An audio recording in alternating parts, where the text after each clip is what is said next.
man who now called himself Grievous decided to take command of all Kaleesh tribal war efforts, unifying their people by approaching the Zulshra, the most elite of all the warriors spread across the planet. Taking the title of Kagan, as supreme commander and warlord, his vengeance-fueled united force was finally able to get the Huk to flee off-world. He was able to capture many of their spacecraft, contacted other spacefaring alien species for transports and advanced weapons of war, and for the first time in countless generations, the Kaleesh were on the offensive. Kagan Grievous was able to conquer several Huk worlds, razing them to ash, slaughtering entire populations as the insectoids watched the borders of their slave empire constricting on all sides. Next was the Huk homeworld. But just as Grievous was about to taste victory, by putting an end to the killers of his father and lover, the enslavers of countless of millions of Kaleesh over centuries, now, and only just now, was the time that the Jedi and Republic thought it was wise to step in.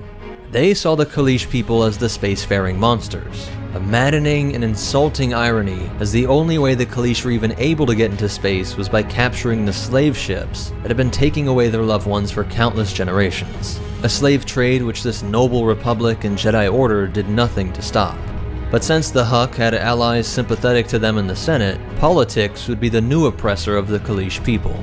Despite being painted as a bloodthirsty warlord, a mass murderer and conqueror, in his role as Kagan, he would try to keep up the offensive, being so close to stopping the Huk threat once and for all. And even with the vastly greater military force of the Republic, Grievous actually kept up the assault for some time, only succumbing when the mysterious magician warriors known as Jedi Knights appeared. He was entranced at the sight of their energy sabers, which the Jedi were able to use to turn the tide of war, and push the Kaleesh forces back to their homeworld. They then put in enormous fines, and established punitive trade embargoes, making it so they could not join the galactic market in peaceful free trade. Grievous was fuming at being beaten just moments before his total victory, and watched as the Republic policies led to mass poverty and starvation, as all off-world trade came to a complete halt. And then the banks came in. San Hill, chairman of the Intergalactic Banking Clan, personally made an introduction to the famed warlord. The bank that backed the Republic credits, the government that had slandered and defeated him, wanted to hire the infamous warlord as a commander of their private droid army. He would go from demigod to debt collector. San Hill said that the banking clan would absolve the entire debt of the Kaleesh people, if only he would fight for the IGBC. Stunned at what seemed to be just the latest of cruel tricks the gods were playing on him, Grievous reluctantly agreed, and the bank actually kept their promise. No more debt, and even showed their political pull in removing all embargoes, while actively promoting trade to his homeworld. It was an odd path towards saving his people, but Grievous was willing to accept his fate, knowing he was essentially the slave of the banking clan, but at least he would be the last Kaleesh to ever know slavery. And he would be fully faithful to his Mune masters, turning their droid forces into one of the greatest militaries in the galaxy. At that time, the IGBC had ranks of the Bactoid combat automata known as B1 droids, as well as the GAT and IG-227 Hailfire, while also having enormous fleets with starships like the Munificent class and Hard Cell transports. Grievous immediately hated the B1s as being useless and downright insulting to what it meant to be a warrior.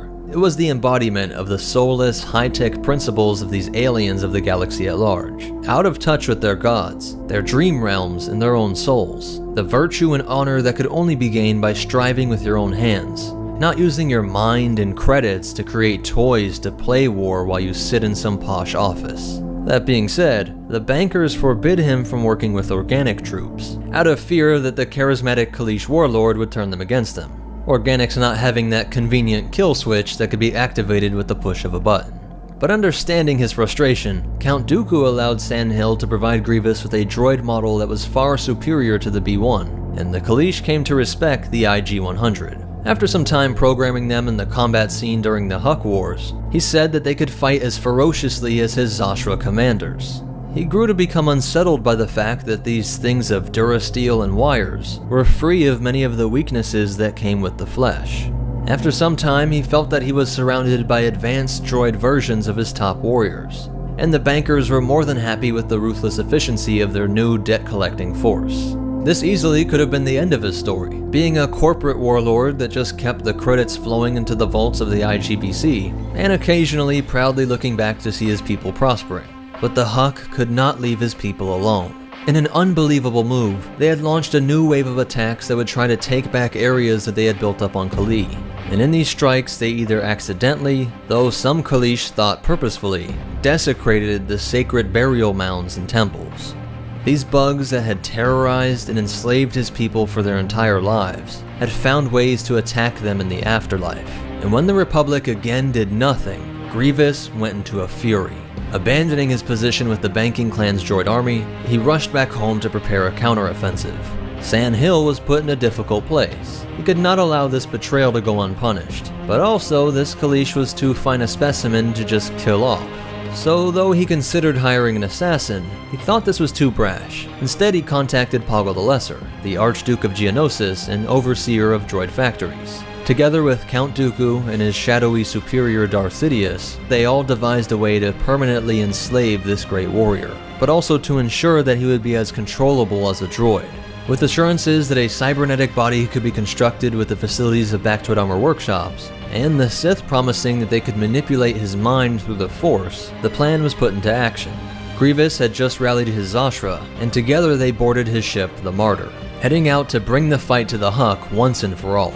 Shortly after takeoff, an ion bomb planted in the shuttle was detonated. Ship failures caused a series of explosions, and Dooku activated a remote control of Grievous's ejector seat, saving the asset they were all after, while letting the transport full of his warriors plunge down in the Genua Sea, the same sea that had consumed Kumar years earlier. All of his elite generals died in that crash, and Grievous had suffered internal injuries that were causing hemorrhaging. This sent him into shock, but Dooku was there to personally recover the unconscious Kalish, and he used an obscure Sith heart-stun ability to keep his heart from failing. While Grievous was unconscious, holding onto life by this force application to his organs, the Sith also used his dark arts to implant ideas in Grievous's mind. When he came to, he was certain that the Jedi were responsible for the death of his Zashra. In their fears of Grievous's return, they launched a preemptive strike to save their evil allies, the Huck. His Magna Guards had responded to the explosion and dragged his body into a shuttle containing an FX series medical droid, which was able to sustain and sedate him for his trip to Geonosis. Dooku arranged for the midichlorian-rich blood of Sifo Dyas to be extracted from its frozen corpse, transferred into Grievous in order to aid in this manipulation. Poggle the Lesser personally oversaw the Geonosian scientists that extracted his eyes, brain, and spinal cord, transferring them into the duranium alloy body that was based on the Karath war droid. A synth skin gut sac was created to house the rest of his remaining organs. And it needs to be pointed out that his physical body was not destroyed by the explosion. He was just knocked unconscious, and he did have internal bleeding, but that was fixed quickly. He could have remained in his body, but this project treated the noble demigod as just another piece of matter. To be molded at the will of its masters, the body was discarded, and even the brain was altered to their wants. They lobotomized areas of his memory to cut his connections to his people and culture, the superstitious silliness deemed unnecessary for their new warrior, and then adjusted areas dealing with equilibrium in order to better command his new body, followed by surgical implants in his eyes to sharpen his vision. And the only thing that didn't mesh perfectly were his lungs. When Grievous came to, he was told that his body was destroyed by the Jedi's attack, along with all of his elite warriors. Sandhill explained that he was the one to sponsor this project to save the Kalish's life, and eagerly wanted to hear about Sandhill's talk of working with one Count Dooku, a man who would be the future leader of a military force that sought to destroy the Republic and Jedi. Dooku granted Grievous the title of Supreme Commander of the droid armies, and gave him his first lightsaber, a blade once used by Dooku's closest friend, Sifo Dyas. He had become a twisted creation of contradictions. Sheelal, the dreamed dreamer who had become such a powerful warrior directly as a result of his connection with the gods, honoring them through valor on the battlefield, living in the spirit and physical world simultaneously, was now just a technological creation. A puppet serving the will of man, no gods, no honor. Hating the Jedi, yet serving a fallen Jedi, with a Jedi's blood keeping him alive, and fighting with the weapons of a Jedi.